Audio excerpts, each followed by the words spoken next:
In the 1960s, Grandma made blue plate dinners that mattered. Her work in the kitchen didn't just fill plates. She made perfect dinners for working families, hot turkey Manhattans and Salisbury steak. Every dinner cost less than $2 and fed a family. These dinners might sound too simple today, but they kept families fed.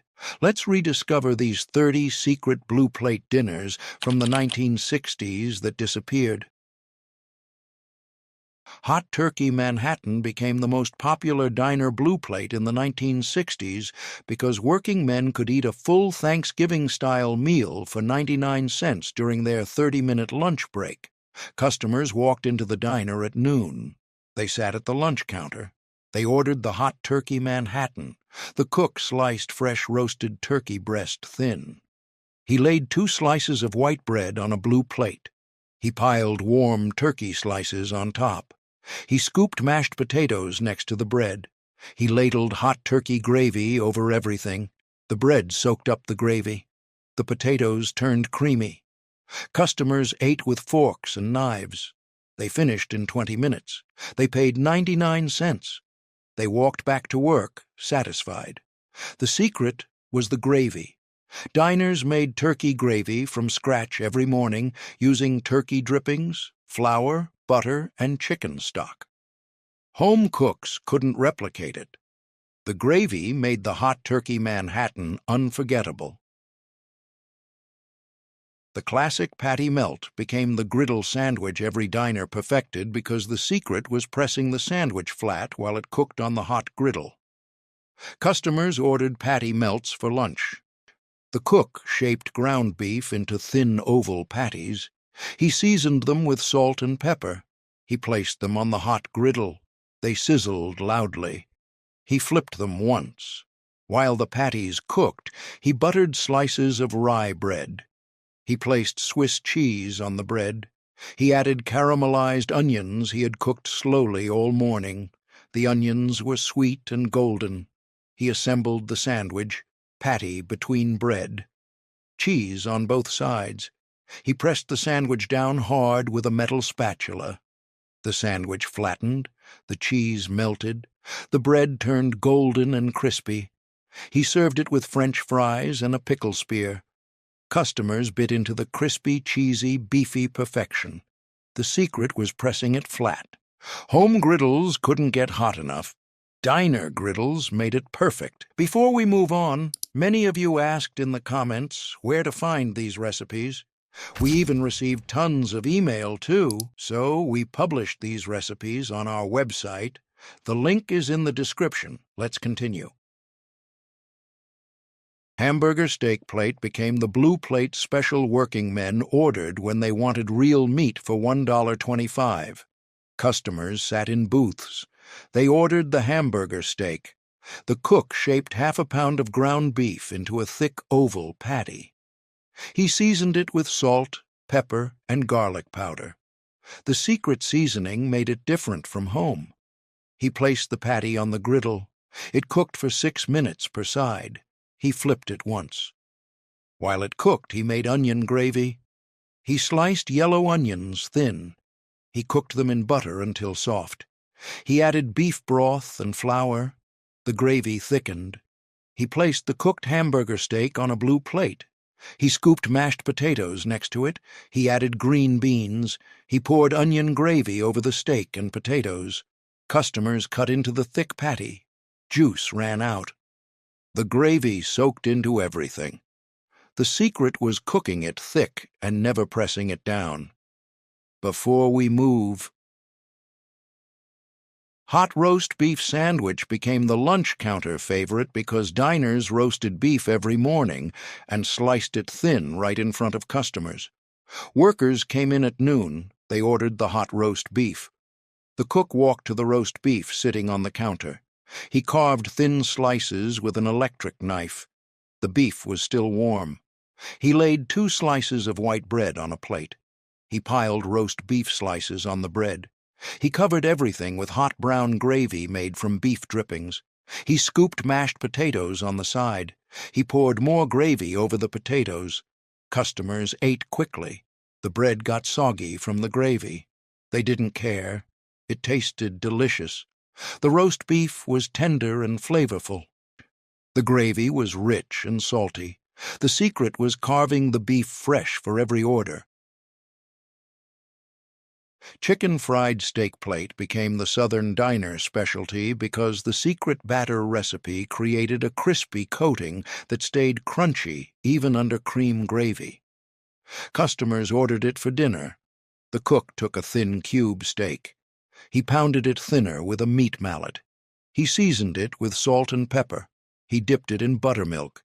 He dredged it in seasoned flour mixed with secret spices. He repeated the process, double-dipped. He placed the coated steak in hot oil. It fried for 4 minutes per side. The coating turned golden brown and crispy. He drained it. He placed it on a plate. He added hash browns and toast. He made cream gravy by adding flour to the frying oil. He stirred in milk. The gravy thickened. He poured it over the steak. The crispy coating stayed crunchy under the gravy. That was the secret. The double-dip batter technique. Home cooks used single dip. Diners knew double dip made it perfect. 5 secret diner blue plates fed working America. Hot turkey Manhattan with homemade gravy. Patty melts pressed flat on hot griddles. Hamburger steak cooked thick and juicy. Hot roast beef carved fresh. Chicken fried steak double-dipped and crispy. Every plate cost under $2. Every secret stayed in diner kitchens. Liver and onions. Special became the Tuesday blue plate because diner cooks knew the secret to making liver tender was soaking it in milk for 2 hours before cooking. Customers who loved liver ordered it every Tuesday. The cook took beef liver slices from the milk. He patted them dry. He seasoned them with salt and pepper. He dredged them lightly in flour. He cooked bacon first, crispy bacon.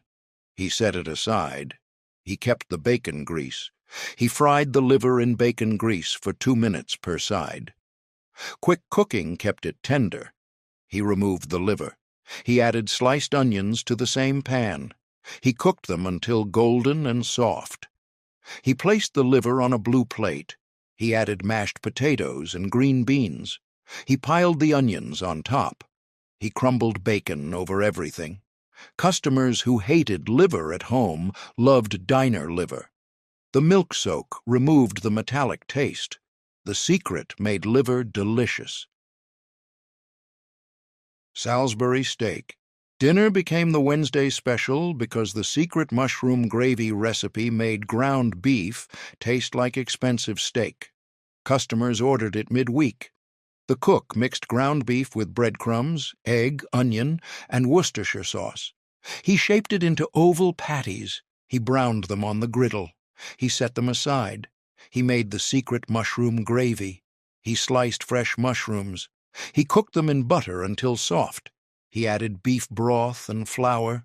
He stirred constantly. The gravy thickened. He added a splash of red wine. That was the secret ingredient. Wine made the gravy rich and deep. He returned the patties to the pan. He simmered them in gravy for 10 minutes. He placed everything on a blue plate. He added mashed potatoes and corn. He spooned extra gravy over the potatoes. Customers tasted the rich, complex gravy. They couldn't identify the secret ingredient. Wine was expensive. Most home cooks didn't use it. Diners did. Tuna Melt Supreme became the Friday lunch counter favorite because the secret was mixing the tuna salad with sweet pickle relish and griddling the sandwich until the cheese bubbled. Customers ordered tuna melts on Fridays. Catholics ate fish on Fridays. Tuna melts counted. The cook mixed canned tuna with mayonnaise, diced celery, and sweet pickle relish. The relish was the secret. It added sweetness. He split an English muffin. He toasted it lightly. He spread tuna salad on both halves. He added a slice of American cheese on each half. He placed them on the griddle. The cheese melted. The muffin got crispy. He served it open-face with French fries and coleslaw. Customers bit into the crispy muffin, the melted cheese mixed with the tuna. The sweet relish balanced the saltiness. Home cooks used dill relish. Diners used sweet relish. That small difference made tuna melts taste special. Customers couldn't figure out why diner tuna melts tasted better than homemade.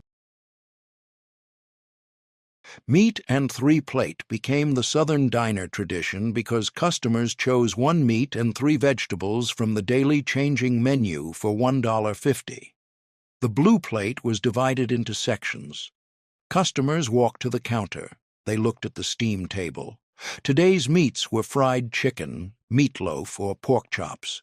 Today's vegetables were mashed potatoes, green beans, corn, coleslaw, macaroni and cheese, and black-eyed peas.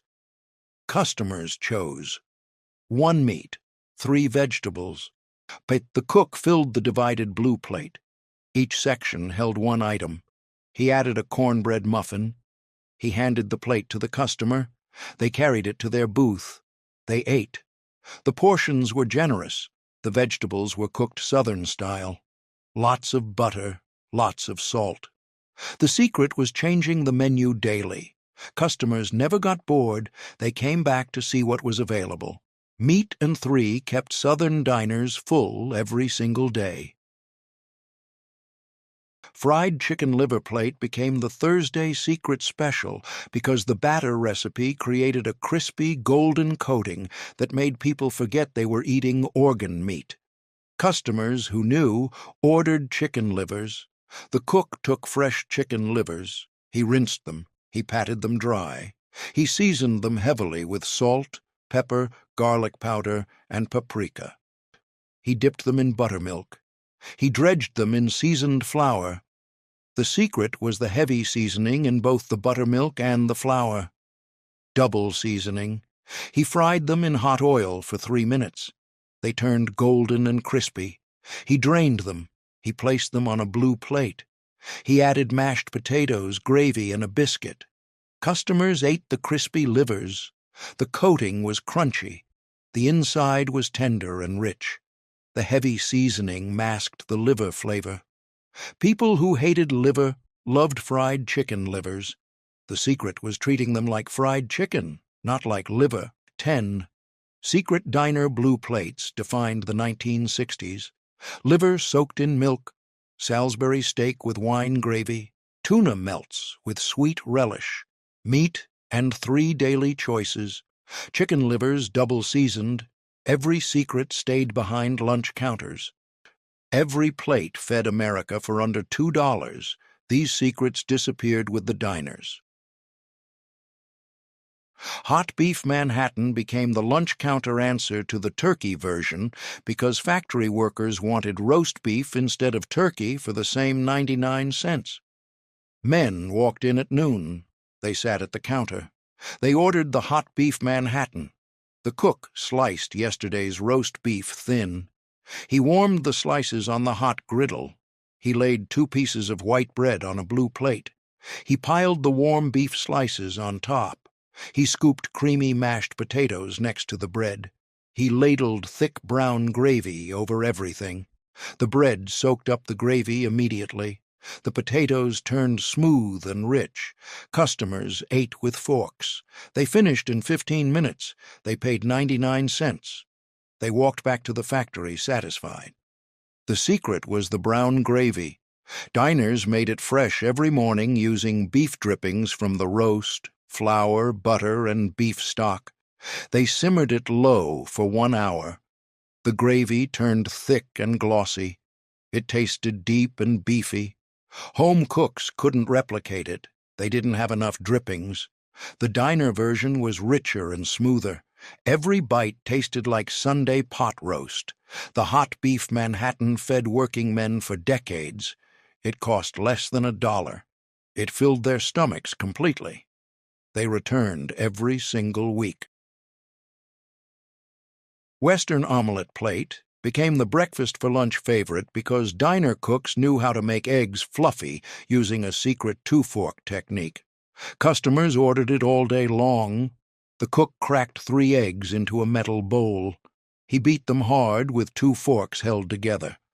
He beat for 30 seconds. The eggs turned pale yellow and foamy. He chopped ham into small cubes. He diced green bell peppers and white onions. He heated a cast-iron skillet on the griddle. He added butter. The butter melted and foamed. He tossed in the ham, peppers, and onions. They sizzled loudly. He cooked them for 2 minutes. They softened and released their smell. He poured the beaten eggs over the vegetables. The eggs puffed up immediately. He let them cook without touching them. The bottom set perfectly. He folded the omelette in half with a wide spatula. He slid it onto a warm plate. He served it with hash browns and white toast. Customers cut into the omelette. Steam poured out. The eggs were light and fluffy. The ham was salty. The peppers were sweet. The onions were soft. The secret was beating the eggs with 2 forks. It added air. Home cooks used 1 fork. Diner cooks used 2. That made all the difference. Breaded pork tenderloin became the Midwest diner legend because cooks pounded the meat so thin it hung over the edge of the bun. Customers ordered it for lunch. The cook took a thick pork tenderloin cut. He placed it between 2 sheets of wax paper. He pounded it with a metal meat mallet. He pounded hard. The meat spread wider and wider. It became almost transparent. He seasoned it with salt, pepper, and garlic powder.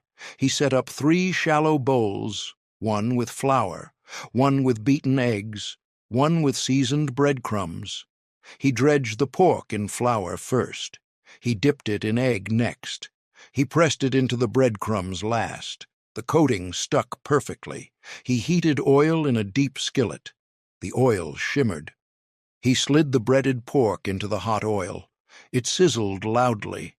He fried it for 3 minutes on each side. The coating turned golden brown and crispy. He lifted it out with tongs. He placed it on a soft white bun. The pork hung 6 inches over the bun. He added pickles and yellow mustard. Customers bit into the crispy, juicy pork. The coating crunched. The meat stayed tender. The secret was pounding it thin. Thin meat cooked fast. It stayed juicy inside. Thick pork turned dry. Diner cooks knew this secret well. Chipped beef on toast became the Navy-style breakfast every diner served because veterans remembered eating it during the war and wanted it again. They called it SOS. The cook opened a jar of dried chipped beef. He rinsed it under cold water. The beef was salty. Rinsing removed extra salt. He tore the beef into small pieces. He melted butter in a heavy skillet. He added flour. He stirred the flour into the butter. It formed a thick paste. He cooked it for 1 minute. He poured in cold milk slowly. He whisked constantly. The mixture turned smooth and white. He added the chipped beef pieces. He stirred everything together. The sauce thickened. He seasoned it with black pepper and a pinch of cayenne. He toasted 4 slices of white bread. He placed 2 slices on each plate. He ladled the creamy chipped beef over the toast. The toast softened under the sauce. Customers ate it with forks. The sauce was rich and salty. The beef was tender. The toast soaked up every drop. The secret was the white sauce. Diners made it with real butter and whole milk. They whisked it smooth. Home cooks used canned soup. It tasted different. The diner version tasted better. Veterans ate it every week. It reminded them of their youth. Spanish omelette special became the colorful lunch plate every diner made because customers loved seeing red tomatoes and green peppers mixed into fluffy yellow eggs. The cook cracked 3 eggs into a bowl. He beat them with 2 forks. The eggs turned foamy. He diced fresh tomatoes into small pieces. He chopped green bell peppers and white onions. He heated a cast-iron skillet with butter. The butter melted and sizzled. He tossed in the peppers and onions first. They cooked for 2 minutes. They softened and smelled sweet. He added the diced tomatoes. The tomatoes released their juice. He cooked them for 1 more minute. He poured the beaten eggs over the vegetables. The eggs spread across the skillet. He let them cook undisturbed. The bottom set perfectly.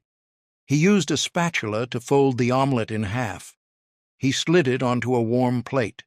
He served it with hash browns and rye toast. Customers cut into the omelette. The eggs were soft and fluffy. The tomatoes were juicy. The peppers were sweet. The onions were tender. The secret was cooking the vegetables first. They released moisture. That moisture flavored the eggs. Cooking them together made the eggs watery. Diner cooks knew the right order. They cooked vegetables first. Then they added eggs. That kept the omelette fluffy and dry. 5 more blue plates. Hot beef Manhattan, Western omelette, breaded pork tenderloin, chipped beef on toast, Spanish omelette, each under $1.25. Every dish used a secret diner technique. Every meal fed working America. Every bite tasted better than anything cooked at home. Grilled cheese and soup combo became the cheapest lunch in every diner because customers got a hot sandwich and a bowl of soup for only 75 cents. Workers on tight budgets ordered it daily. The cook took 2 slices of white bread. He buttered both sides generously. He placed a thick slice of American cheese between the bread. He pressed the sandwich onto the hot griddle. The butter sizzled immediately. He pressed down hard with a metal spatula. The sandwich flattened. The cheese began to melt. He flipped it after 2 minutes. The first side was golden brown and crispy. He pressed it again. The second side turned golden, too. He cut the sandwich diagonally. He placed both halves on a plate. The waitress ladled hot Campbell's tomato soup into a bowl. She placed it next to the sandwich. Customers dunked the grilled cheese into the soup. The crispy bread soaked up the creamy tomato flavor. The melted cheese stretched with every bite. The soup was warm and comforting. The sandwich was crispy outside and gooey inside. The secret was buttering both sides of the bread. Home cooks only buttered one side. Diner cooks buttered both. That made the sandwich extra crispy and golden. It stayed crunchy even after dunking it in soup. The BLT plate became the summer lunch favorite because diner cooks knew how to make bacon crispy on the griddle without burning it. Customers ordered BLTs year-round. The cook laid thick-cut bacon strips on the hot griddle. The bacon sizzled and popped. He flipped each strip carefully. He cooked them until they turned dark and crispy. He drained them on paper towels. He toasted 3 slices of white bread. He spread mayonnaise on each slice. He placed crispy bacon on the first slice. He added fresh lettuce leaves. He sliced a ripe tomato into thick rounds. He layered the tomato on top of the lettuce. He sprinkled salt and pepper over the tomato. He stacked the second slice of bread on top. He repeated the layers: bacon, lettuce, tomato. He placed the third slice of bread on top. He pushed a toothpick through the center. He cut the sandwich into 4 triangles. He served it with potato chips and a pickle spear. Customers bit into the sandwich. The bacon crunched. The lettuce was crisp. The tomato was juicy. The mayo was creamy. The toast held everything together. The secret was cooking the bacon on the griddle. Griddle bacon cooked evenly. It stayed flat. Oven bacon curled up. Pan bacon burned in spots. Diner griddles made perfect bacon every single time. Triple Decker Club became the sandwich every businessman ordered because it looked impressive stacked 3 layers high on a plate. Men in suits ate it for lunch. The cook toasted 3 slices of white bread. He spread mayonnaise on each slice. He placed sliced turkey on the first slice. He added crispy bacon strips. He layered fresh lettuce leaves on top. He placed the second slice of bread on top. He spread more mayo. He added more turkey slices. He placed tomato slices on the turkey. He sprinkled salt on the tomatoes. He added more lettuce. He placed the third slice of bread on top. He pushed 4 toothpicks through the sandwich, 1 in each corner. He cut the sandwich into 4 triangles. Each triangle stood tall. He arranged them on a plate. He added French fries and coleslaw. Customers picked up 1 triangle at a time. They bit through all 3 layers. The turkey was tender. The bacon was salty and crispy. The tomato was fresh. The lettuce was crunchy. The mayo held everything together. The secret was the assembly order: turkey and bacon on the bottom, tomato and lettuce on top. Tomatoes made bread soggy. Placing them in the middle kept the bread crispy. Diner cooks knew this trick. Home cooks didn't. That's why diner club sandwiches stayed together. Home versions fell apart. Denver sandwich became the Western omelette served between bread because railroad workers wanted to eat their eggs with their hands. They worked on trains. They couldn't use forks. The cook cracked 3 eggs into a bowl. He beat them with 2 forks. The eggs turned light and foamy. He diced ham into small cubes. He chopped green peppers and onions. He heated butter in a skillet. He added the ham, peppers, and onions. They cooked for 2 minutes. They softened and smelled delicious. He poured the beaten eggs over the vegetables. The eggs spread across the skillet. He let them cook flat like a pancake. He didn't fold them. The eggs set completely. He flipped the entire egg pancake with a wide spatula. The other side cooked for 1 minute. He slid the cooked eggs onto a plate. He toasted 2 slices of white bread. He placed the egg pancake between the bread. He cut the sandwich in half. He served it with hash browns. Customers picked up the sandwich with both hands. They bit into it. The eggs were fluffy. The ham was salty. The peppers were sweet. The bread held everything together. The secret was cooking the eggs flat. Folded omelettes didn't fit between bread. Flat eggs made perfect sandwiches. Railroad diners invented this method. Tuna salad, diet plate, became the lunch every woman ordered because diners advertised it as a low-calorie meal for only $1. Women in dresses sat at booths. They ordered the diet plate. The cook opened a can of tuna. He drained the water completely. He placed the tuna in a bowl. He added mayonnaise and a squeeze of lemon juice. He mixed it with a fork. He diced celery into tiny pieces. He added the celery to the tuna. He mixed everything together. The celery added crunch. He scooped the tuna salad onto a cold plate. He placed a scoop of cottage cheese next to the tuna. He added tomato wedges around the plate. He placed a leaf of iceberg lettuce under everything. He added saltine crackers on the side. Customers ate slowly. They used forks. The tuna was creamy and fresh. The cottage cheese was cold and tangy. The tomatoes were juicy. The lettuce was crisp. The crackers added crunch. The secret was the cottage cheese. Diners included it on every diet plate. Cottage cheese was high in protein. It was low in calories. It filled customers up. Diet plates became popular in the 1960s. Women wanted lighter meals. Diners created special diet sections on menus. The tuna salad diet plate was the most popular choice. It stayed on menus for 20 years. 10 more forgotten favorites, from grilled cheese and soup to triple-decker clubs and diet plates, each under $1.50. Every meal used a secret diner technique, and every dish fed working America for decades. Every bite reminded customers why they loved diner food. Breaded veal, cutlet plate became the fancy Friday night blue plate every diner served because customers could eat a full veal dinner with all the sides for $2 instead of paying $5 at a restaurant. Families came in after work dressed nicely. They sat in booths. They ordered the veal cutlet plate.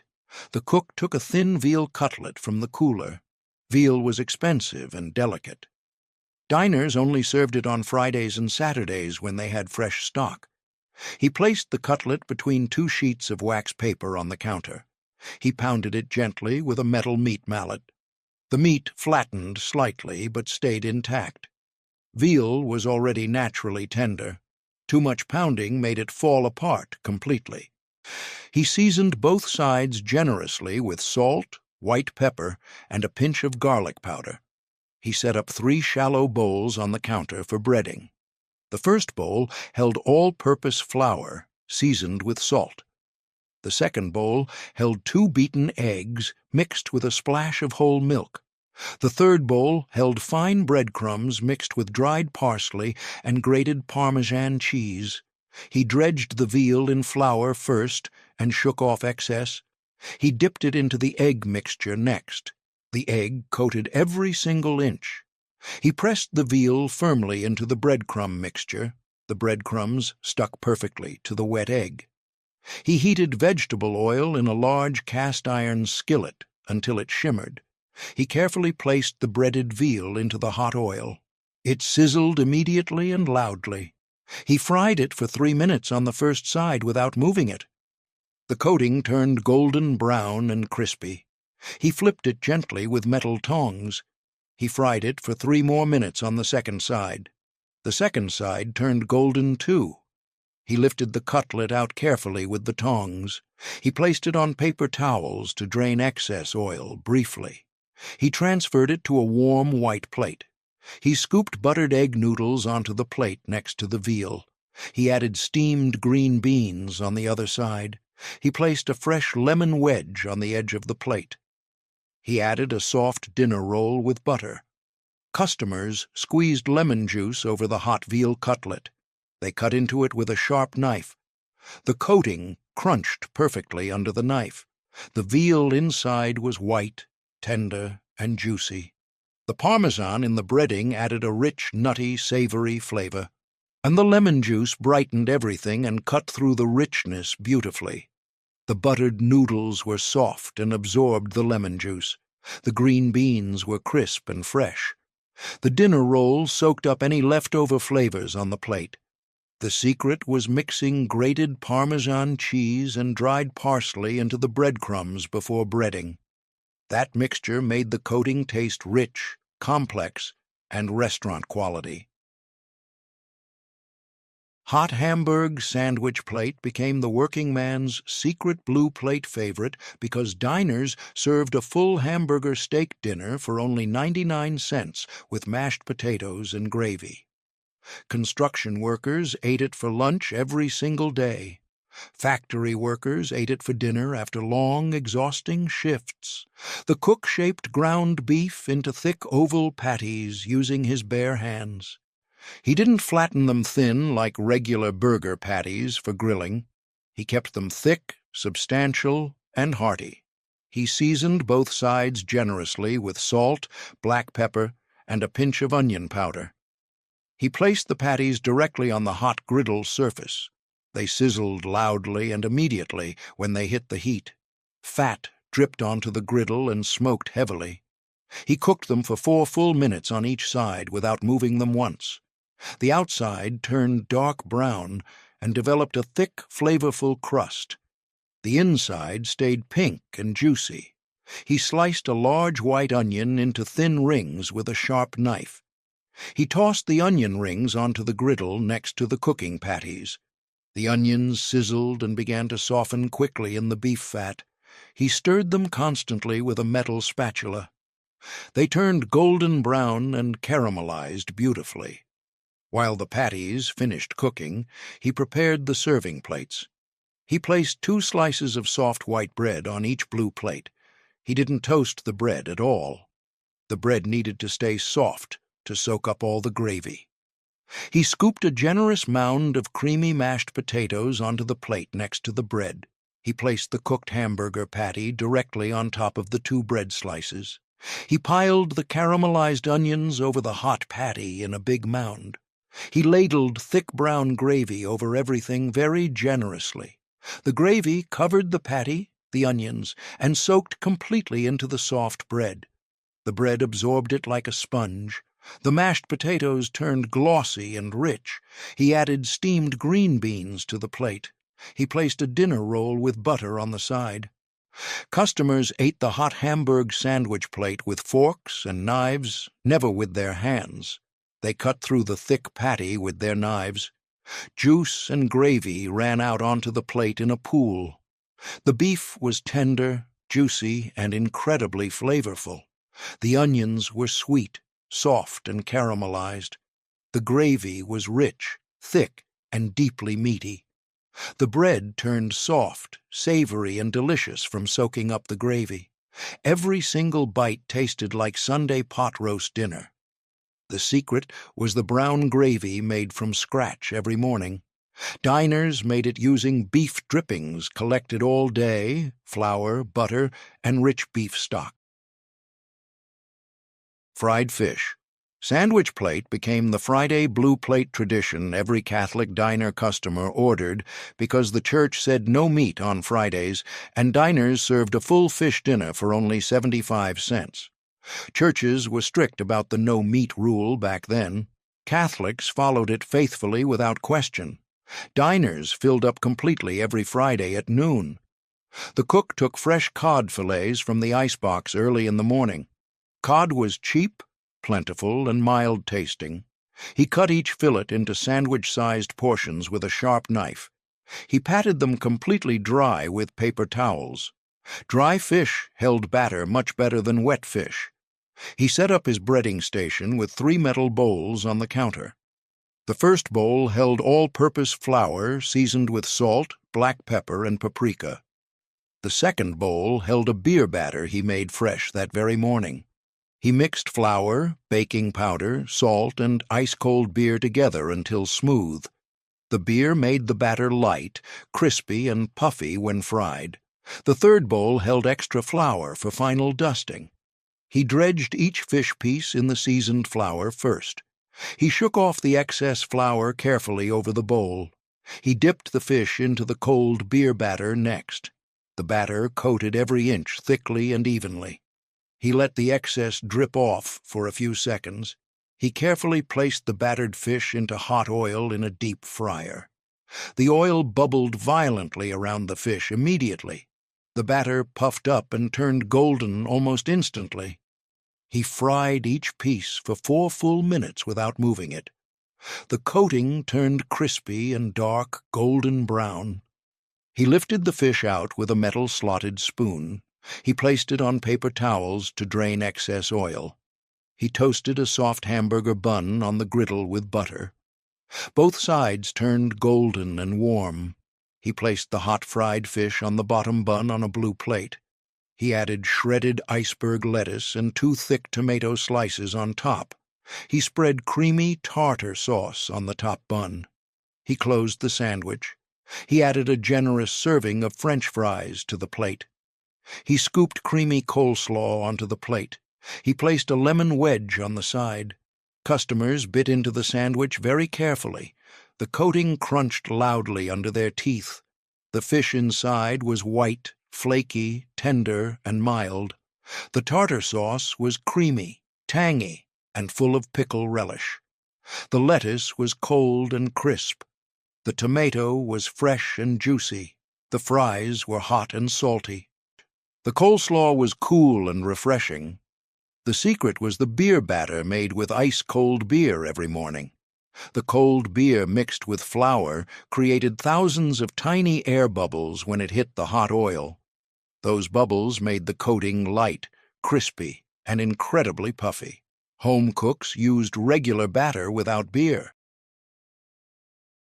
Ham, steak, and eggs plate became the breakfast for dinner blue plate favorite because factory workers finishing night shifts wanted breakfast food at 5 in the evening with all the sides. Diners served breakfast all day and all night long without stopping. Workers walked in exhausted, dirty, and incredibly hungry. They sat at the counter. They ordered ham, steak, and eggs. The cook took a thick slice of bone-in ham from the cooler. The ham was already fully cooked and smoked. He placed it directly on the hot griddle surface. It sizzled immediately and smelled absolutely amazing. He let it cook for 3 full minutes on the first side without moving it. The edges caramelized and turned dark brown. He flipped it carefully with a wide metal spatula. He cooked it for 3 more minutes on the second side. The ham developed a beautiful brown crust all over both sides. While the ham cooked, he cracked 2 large eggs onto the griddle next to it. The eggs sizzled loudly in the ham fat drippings. He cooked them sunny side up without flipping them at all. The whites set perfectly, while the yolks stayed completely runny. The secret was cooking the ham steak on the griddle until it caramelized completely. Most home cooks baked ham in the oven covered with foil. Oven ham stayed soft, pale, and bland.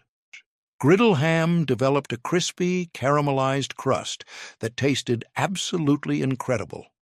The sugars in the ham browned on the hot griddle surface. That created a deep, rich, complex flavor. Diner cooks knew this trick very well. Jelly omelette plate became the forgotten blue plate oddity because customers loved the sweet and savory combination that nobody makes or understands anymore today. Old-timers ordered it for breakfast in the 1960s without hesitation. Young people thought it sounded completely strange. The cook cracked 3 large eggs into a metal mixing bowl. He beat them hard with 2 forks held together in one hand. He beat for 30 full seconds without stopping. The eggs turned pale yellow and incredibly foamy.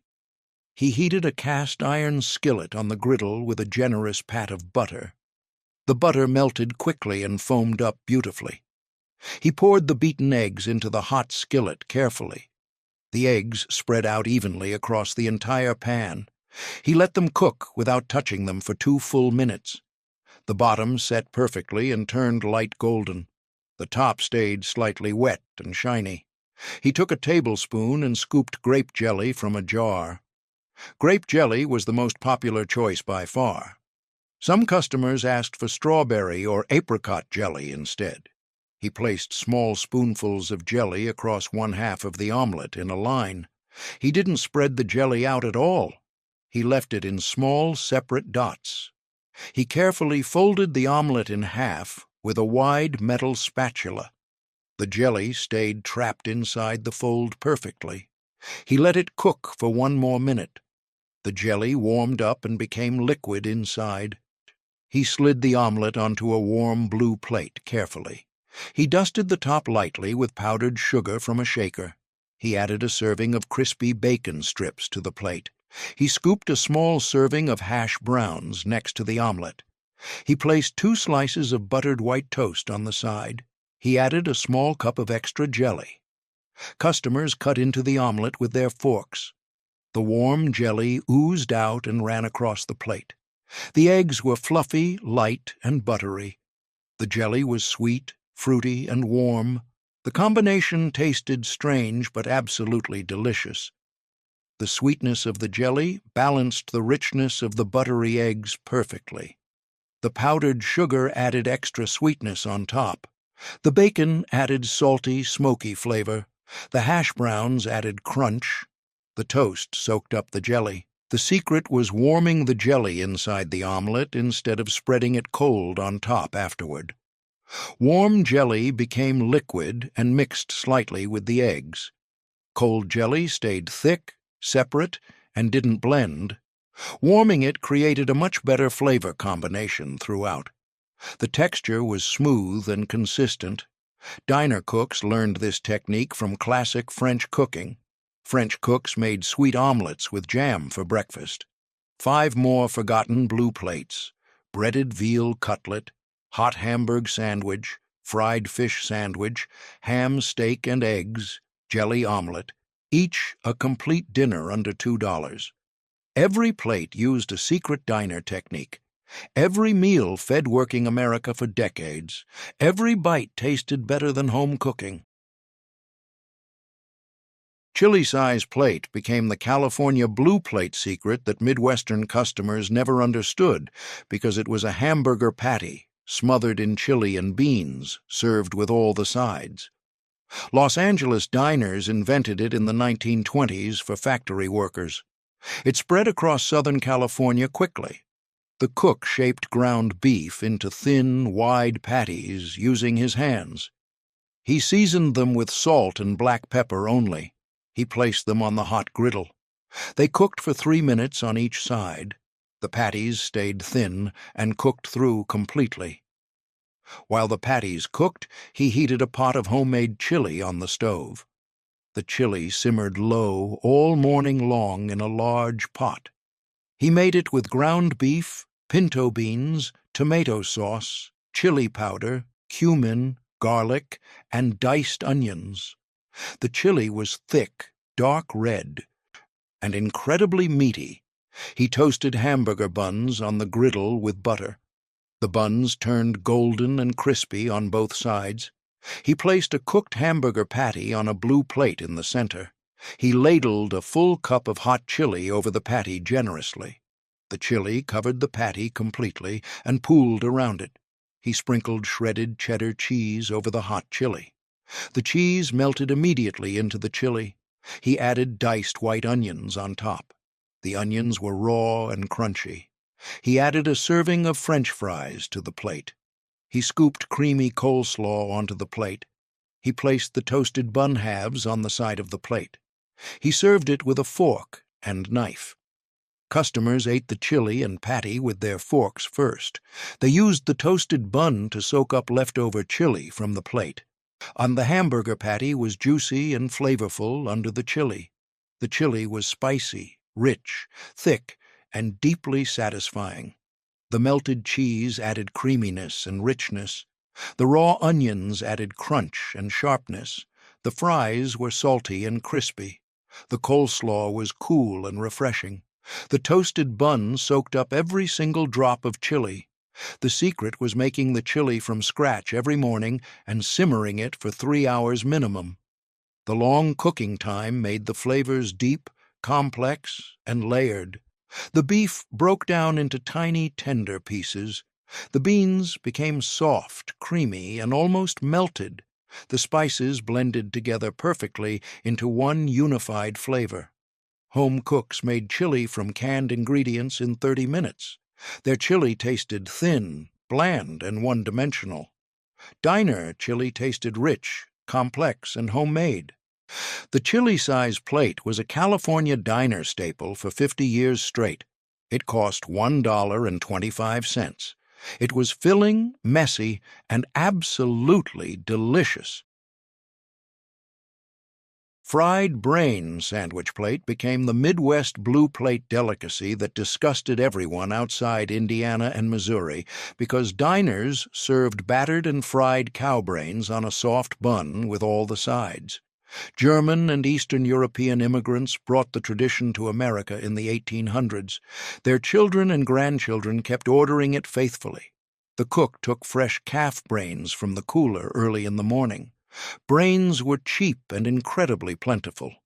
Butchers gave them away almost free with meat purchases. He soaked the brains in cold salted water for 30 minutes. Soaking removed blood, impurities, and any metallic taste. He drained the water completely and patted the brains dry with paper towels. He removed the thin membrane covering the brains very carefully. He cut the brains into flat, round portions with a sharp knife. Each portion was about the size of a hamburger patty. He set up his breading station with 3 shallow bowls on the counter. The first bowl held seasoned flour with salt, pepper, and garlic powder. The second bowl held beaten eggs mixed with whole milk. The third bowl held plain, fine breadcrumbs. He dredged each brain portion in flour first and shook off excess. He dipped it into the egg mixture next. He pressed it into the breadcrumbs last. The coating stuck perfectly to the wet surface. He heated vegetable oil in a deep cast-iron skillet until very hot. The oil shimmered and was ready. He carefully placed the breaded brains into the hot oil. They sizzled immediately and floated to the surface. He fried them for 3 minutes on each side without moving them. The coating turned golden brown and incredibly crispy. He lifted them out with a slotted metal spoon. He drained them on paper towels briefly. He placed the fried brain on a soft white hamburger bun on a blue plate. He added yellow mustard, dill pickles, and sliced white onions to the sandwich. He added a generous serving of French fries to the plate. He scooped creamy coleslaw onto the plate. He added a dill pickle spear. Customers bit into the sandwich carefully. The coating crunched loudly under their teeth. The brain inside was soft, creamy, smooth, and mild-tasting. The texture was smooth like perfectly scrambled eggs. The flavor was delicate, slightly rich, and not strong at all.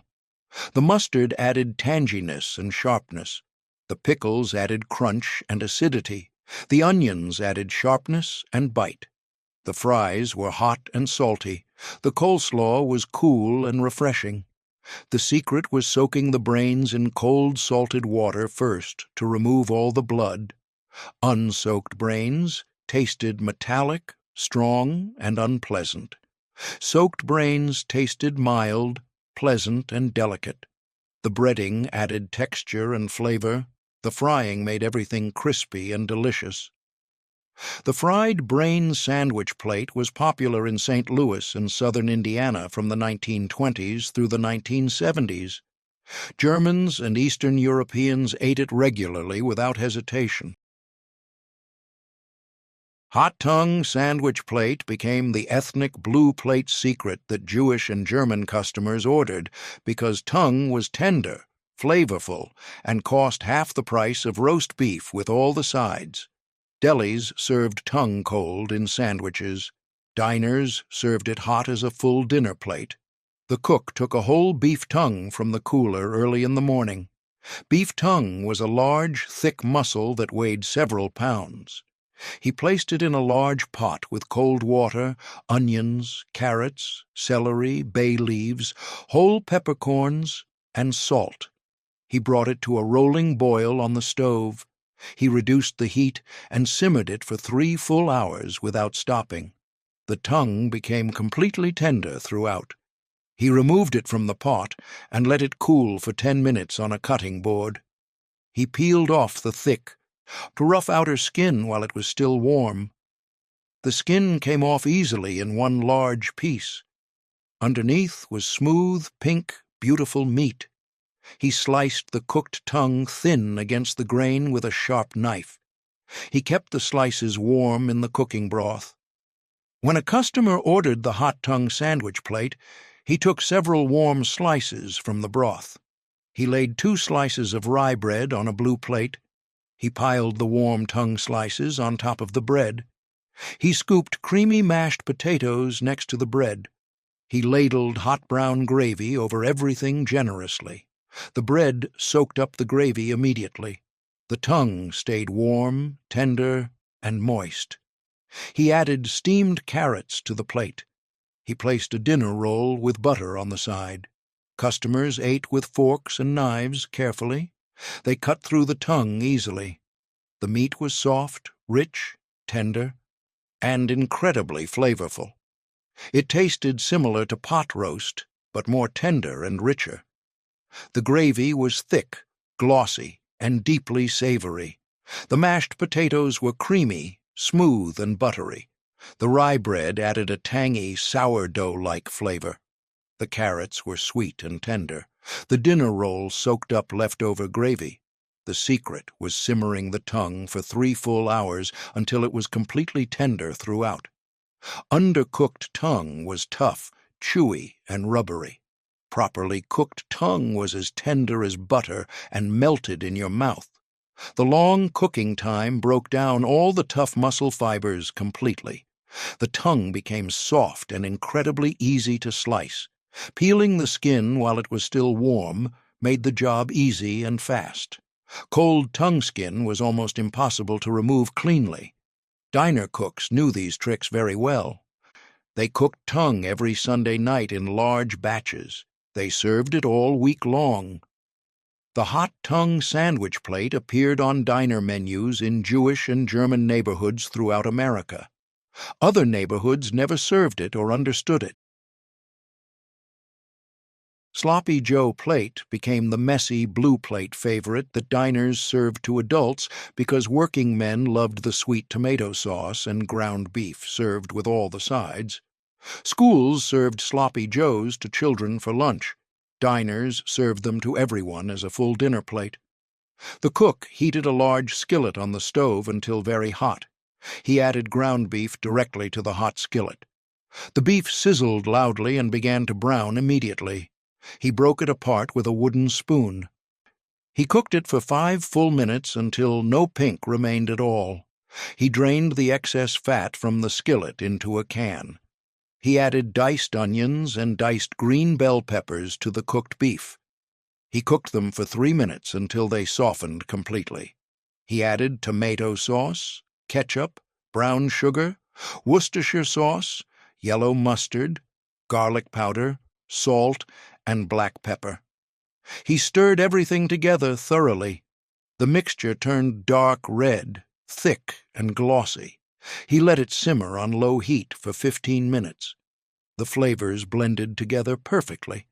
The sauce reduced and became even thicker.